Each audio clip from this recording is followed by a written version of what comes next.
নমস্কার, শুরু করছি ৪২-৪২। নির্বাচনের আগে বাংলার ৪২টা আসনের প্রবণতা কেবল নয়, সেই প্রবণতা কিরকম ভাবে বদলে বদলে যাচ্ছে সেটার খবর দেব আমি, অনিকেত চট্টোপাধ্যায়। উত্তরবঙ্গের কুচবিহার ছিল স্বাধীনতার পরে কংগ্রেসের দখলে, তারপর আসে ফরওয়ার্ড ব্লকের হাতে। আলিপুরদুয়ার ছিল শুরুতে কংগ্রেসের, তারপর আসে আরএসপির দখলে।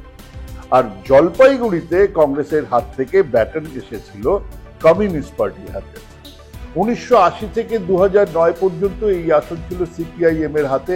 মানে প্রায় একই লাগোয়া অঞ্চলে ফরওয়ার্ড ব্লক, আরএসপি আর সিপিএম এর আলাদা আলাদা এলাকার দখলদারি ছিল।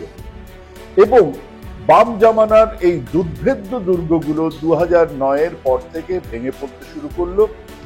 আগেই কংগ্রেসের সব ভোট চলে গিয়েছিল তৃণমূলের হাতে, আর বিজেপির ভোটের সঙ্গে জুড়েছিল বামেদের ভোট, এবং সেই ভোটেই বিজেপির উত্থান। কাজেই এখানে আবার বামেরা বাড়লে বিজেপির ভোট নিশ্চিতভাবেই কমবে।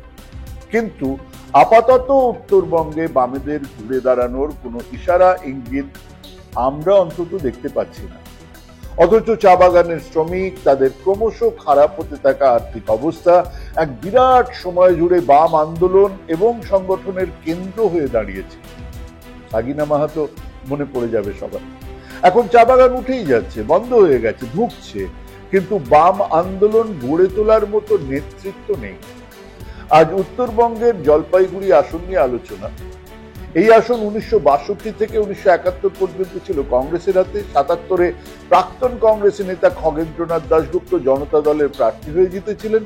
কিন্তু তারপর থেকে মানে ১৯৮০ থেকে ২০০৯ একচেটিয়া রাজত্ব ছিল সিপিআইএম এর হাতে।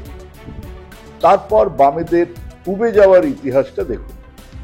২০০৯-এ সিপিআইএম প্রার্থী মহেন্দ্র কুমার রায় পেয়েছিলেন ৪৫.৫৪% ভোট। সেবারে কংগ্রেস তৃণমূল জোটের কংগ্রেস প্রার্থী সুখবিলাস বর্মা পেয়েছিলেন ৩৬.৯৭% ভোট।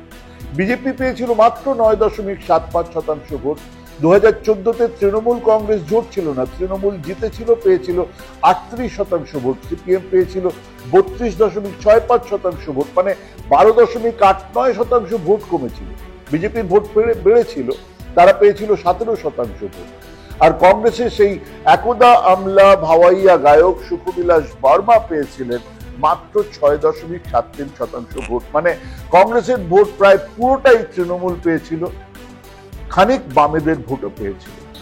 বিজেপি ওই বামেদের আর কংগ্রেসের কিছু ভোট পেয়েছিল। ২০১৯-এ তৃণমূল গতবারের ৩৮% ভোট একটু বাড়িয়ে পেয়েছিল ৩৮.৩৯% ভোট। কিন্তু বিজেপি ৩৩% ভোট বাড়িয়ে পেয়েছিল ৫০.৬৫% ভোট। এই বাড়তি ভোট এলো কোথা থেকে? সিপিআইএম এর এইবারে ভোট কমেছিল ২৭.৫৮%, তারা পেয়েছিল মাত্র ৫% ভোট। আর কংগ্রেস ১.৯০% ভোট, তাদেরও ভোট ৪% মতো কমেছিল। তার মানে তৃণমূল বিরোধী ভোটের সিংহভাগ চলে গিয়েছিল বিজেপির খাতায়। এরপর ২০২১-এর বিধানসভা নির্বাচন। এই সংসদ এলাকার মধ্যে ৭টা বিধানসভা আছে: মেখলিগঞ্জ, ধূপগুড়ি, ময়নাগুড়ি, জলপাইগুড়ি, রায়গঞ্জ, ডাবগ্রাম, ফুলবাড়ি আর মাল।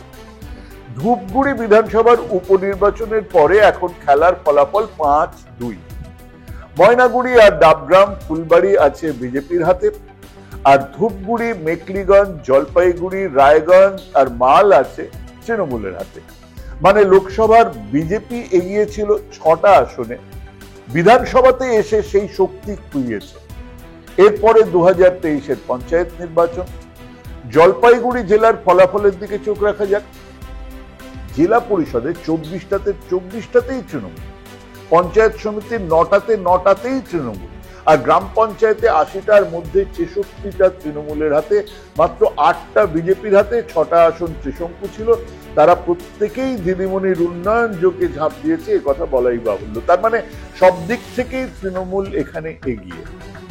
কিন্তু এই অঞ্চলে পরেশ অধিকারীর চাকরি দুর্নীতি, কাটমানি ইত্যাদির অভিযোগ আছে, তার ভার বইতে হবে তৃণমূলকে।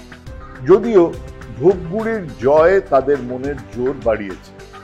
এবারের প্রার্থী বিজেপির সিটিং এমপি ডক্টর জয়ন্ত রায়, তৃণমূলের নির্মল চন্দ্র রায়, সিপিআইএম এর দেবরাজ বর্মন।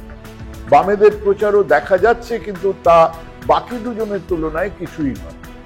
তৃণমূলের দলীয় কোন্দল আপাতত কন্ট্রোল। বিজেপির দুবারের সাংসদকে এলাকায় উন্নয়ন নিয়ে প্রশ্নের সামনে পড়তে হচ্ছে। আরো কিছুদিন না গেলে ছবিটা খুব পরিষ্কার হবে না, তবুও বলাই যায় যে এই মুহূর্তে তৃণমূল সামান্য এগিয়ে আছে। অ্যাডভান্টেজ তৃণমূল। নমস্কার।